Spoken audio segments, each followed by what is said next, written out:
Well, good morning. What an incredible, incredible conference to be here at Road to Majority. Don't you love Bill Federer? Wow. I told Bill backstage, I said, you just managed to connect the dots so many ways for so many people across America.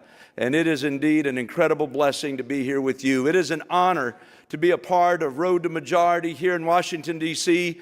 I want to take a moment and thank Ralph Reed, the Faith and Freedom Coalition, the conference team, and everyone who's helped make this weekend possible. Would you give them all a hand for standing with us? And hey, isn't it awesome to be in a room filled with people who love God, love this country, and still believe that America is worth fighting for? As I sat here yesterday listening to all of the speeches earlier in the day and then hearing President Trump, it was fascinating to be in this room where I felt and just knew in my heart that all of us in this room seemed to share a commitment to faith, family, freedom, and the founding principles that made America the greatest nation on the earth. You know as well as I do that this year, our nation is going to celebrate 250 years since the founders declared that our rights come from God, not government. Do you believe that? And you know, when they made that distinction, that truth changed the course of history. And it is still the foundation of the freedoms that we are called to defend today. I want to share with you a little bit about the midterms that are right around the corner. Because you know that our country is going to make a choice about whether we will preserve the nation that we have loved and the nation that our founders gave us, and whether or not we will pass it on stronger to our children and our grandchildren. You see, before I ever came to Congress, God called me to be a pastor. For 38 years, I've been preaching the gospel, and I don't intend to quit. You see, that call of my life still shapes me every day. I came to Washington to stand for the conservative values that make our families, our churches, and our communities strong. But I know that work does not stop in Washington. No, I know better than anyone that that work has to be carried into every state, every county, every precinct, every church, every school, and every neighborhood by people who are willing to do their part. That's why I am so honored to be here today. That's why I am well aware of the work that you are doing and why it matters so much. 9.5 million homes knocked on those doors in 24. Many of you in this room were a part of that. Many of you are already serving in your communities, volunteering on campaigns, registering voters, knocking doors, making calls, talking to your neighbors. You're the ones carrying this message into communities all across America. And this movement is stronger because of it. But now, today, we have to build on that work.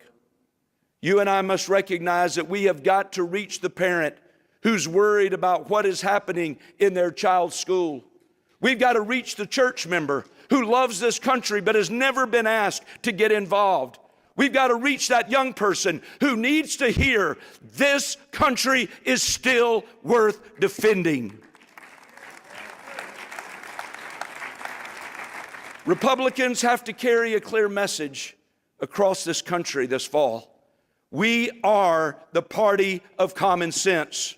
We are the party who trust parents. We are the party who believe families should feel safe. And yes, we will defend religious liberty, the Constitution, and the values that keep the government accountable to we the people, once and for all. That's our message. And as we prepare to celebrate 250 years of America, we should remember what made this nation different from the very beginning.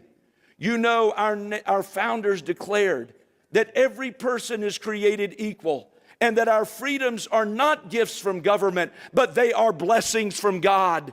They gave us a country where every citizen has a voice, every family has a future, and listen to this, every generation has the opportunity to pursue the American dream. That promise still matters today.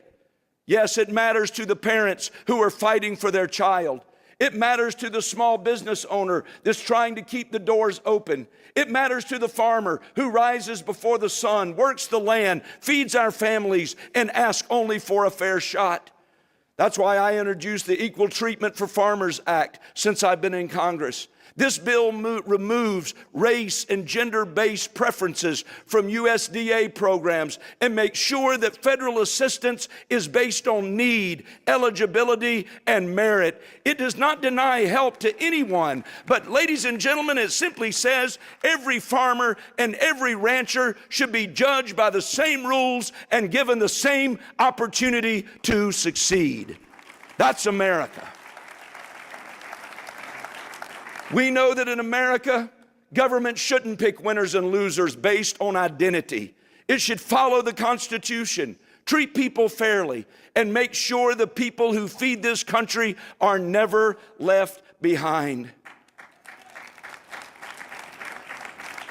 After you and I lived through the 4 years under Joe Biden, I know many of you have been worried about the country we were leaving to our children and grandchildren. But I'm here to stand before you this morning and tell you, when the American people gave Republicans a trifecta, they didn't do so that we might manage decline. No, they gave us the trifecta.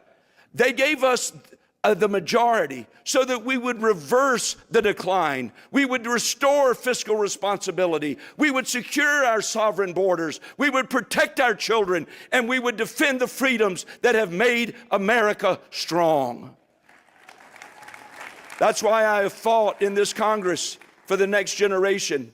I'm proud that in my first term, 4 of my bills have passed the House, including the Child Predators Accountability Act.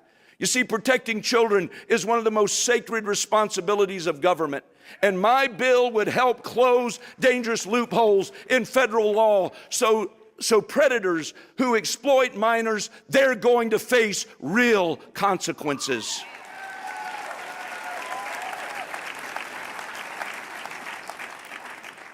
Our children are the future of this country. And the next 250 years depend on what we teach them, how we protect them, and whether we have the courage to stand up for them. I am so grateful that President Trump has restored biological truth to the federal government and made clear that Title IX must be enforced according to the law and its original purpose, protecting women and girls.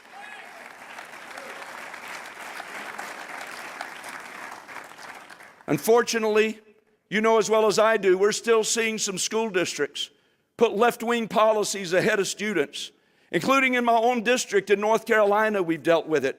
Over the past few months, parents have raised serious concerns about biological males entering bathrooms and locker rooms in local schools.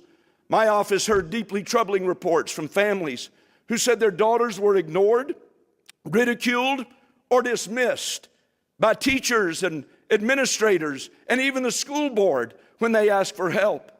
Since then, I've been working directly with the U.S. Department of Education and Secretary Linda McMahon, and I'm grateful that the department has opened a Title IX investigation of those schools in my district. But it shouldn't take a federal investigation for parents and students to be heard. Ladies and gentlemen, girls' bathrooms, locker rooms, and girls' sports should be for girls and girls only. How simple is that? These are 80-20 issues in America. If we want to keep restoring sanity and helping President Trump move this nation forward, then we have to keep this majority.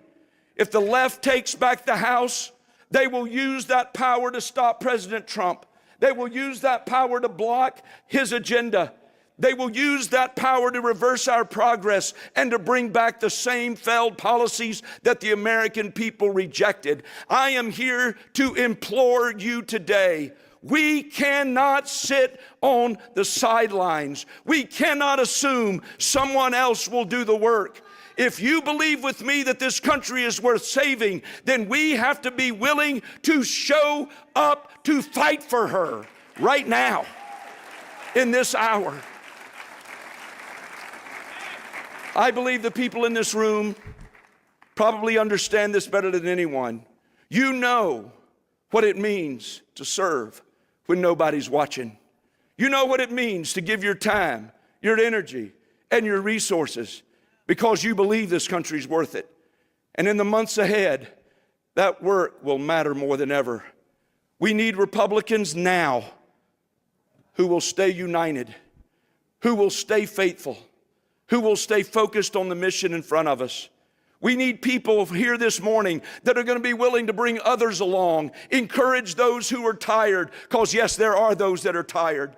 We've got to encourage and reach those who feel forgotten, because yes, there are those that feel forgotten. And we've got to remind our neighbors what is at stake, because ladies and gentlemen, the stakes are higher than I could ever express to you today.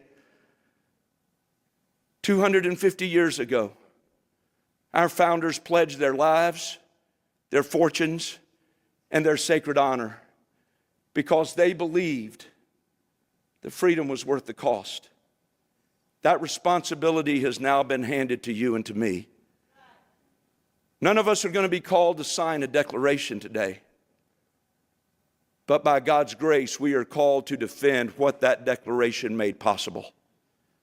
So as we leave the road to majority and head toward November, let us go back to our states, our counties, our churches, and our neighborhoods, united in purpose and ready for the work.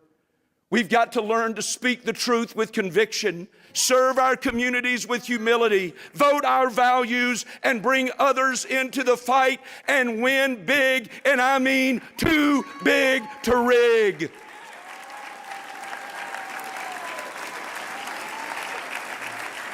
I leave you with this. With God's help, President Trump's leadership, a Republican Congress, and faithful patriots willing to do their part, I believe America can enter her next 250 years stronger and freer than ever before. Thank you, Road to Majority. God bless you, and may God continue to bless the United States of America.